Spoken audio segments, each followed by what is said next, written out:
नमस्कार, आपका स्वागत है। आज हम आपको सुनाने जा रहे हैं कार्तिक मास कथा 14 अध्याय। तो चलिए कथा शुरू करते हैं। हे राजन, इस प्रकार उसको धर्मपूर्वक राज्य करते देखकर देवता क्षुब्ध हो गए। उन्होंने देवाधिदेव भगवान शंकर की अनेक प्रकार से स्तुति की। तब भक्तों की कामना पूरी करने वाले भगवान शंकर जी ने नारद जी को बुलाकर देव कार्य करने की इच्छा से उनको देवपुरी भेजा। विष्णु भक्त नारद भगवान शंकर की आज्ञा से देवपुरी में गए।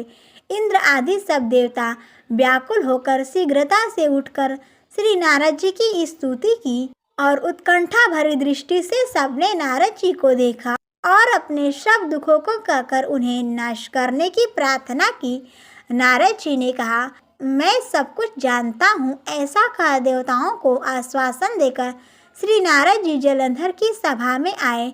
जलंधर ने नारद जी के चरणों की पूजा कर हंसते हुए कहा, हे ब्राह्मण, कहिए आप कहाँ से आ रहे हैं और कहाँ पर आपने क्या क्या देखा, यहाँ कैसे आए हैं? मेरे योग्य जो सेवा हो उसके लिए मुझे आज्ञा दीजिए। जलंधर के इस प्रकार के वचन सुनकर नारद जी ने प्रसन्न होकर बोले, हे दानवराज महाबुद्धिमान जलंधर, तुम धन्य हो, क्योंकि इस समय सब रत्नों के भोक्ता एक तुम ही हो। हे दैत्य श्रेष्ठ, अब आप मेरे आगमन का कारण सुनिए, जिसके लिए मैं आज आया हूँ। हे दैत्यराज, मैं स्वेच्छा से कैलाश पर्वत पर गया था, जहाँ 10,000 योजन में कल्प वृक्ष का वन है। वहाँ पर मैंने सैकड़ों कामधेनुओं को घूमते हुए देखा तथा यह भी देखा कि वह उन चिंतामणि से प्रकाशित परम दिव्य अद्भुत और सब स्वर्णमय है। मैंने वहाँ पार्वती के साथ स्थित भगवान शंकर जी को देखा, जो सर्वांग सुंदर गौरवर्ण त्रिनेत्र और मस्तक पर चंद्रमा धारण किए हुए हैं।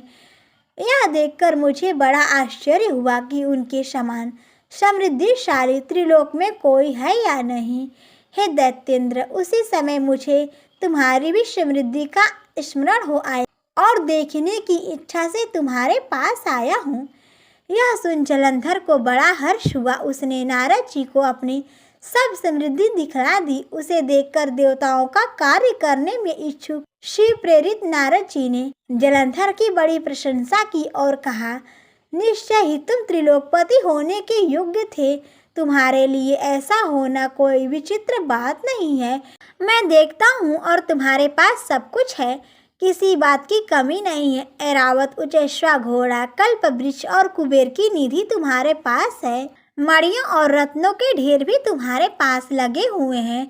ब्रह्मा जी का हंस युक्त विमान भी तुम्हारे पास है और स्वर्ग, पाताल और पृथ्वी पर जितने भी रत्न आदि हैं वह सब तुम्हारे ही तो हैं। मैं तुम्हारे इस प्रकार के रत्न ऐश्वर्य को देखकर बड़ा प्रसन्न हूँ, परंतु तुम्हारे पास कोई स्त्री रत्न नहीं है, इसीलिए तुम्हारा यह सब कुछ फीका है। तुम कोई स्त्री रत्न ग्रहण करो। नारद जी के इस प्रकार के वचन सुनकर दैत्य काम से व्याकुल हो गया। उसने नारद जी को प्रणाम करके पूछा कि ऐसी स्त्री कहाँ मिलेगी जो सब रत्नों में श्रेष्ठ हो। यदि ऐसा रत्न कहीं मिले तो उसे अवश्य लाऊंगा। देवर्षि नारद बोले, ऐसा रत्न तो कैलाश पर्वत पर योगी भगवान शंकर के पास है। उनकी सर्वांग सुंदर पत्नी देवी पार्वती बहुत ही मनोहर है। उसके समान सुंदरी मैंने आज तक नहीं देखी। उसके इस सुंदरता की चर्चा तीनों लोक में है, तभी तो परमात्मा भगवान शंकर भी उसके वश में हो गए। देवर्षि नारद उस दैत्य से ऐसा कहकर अन्य कार्य करने की इच्छा से आकाश मार्ग चले गए। प्रेम से बोलो भगवान कृष्ण की जय।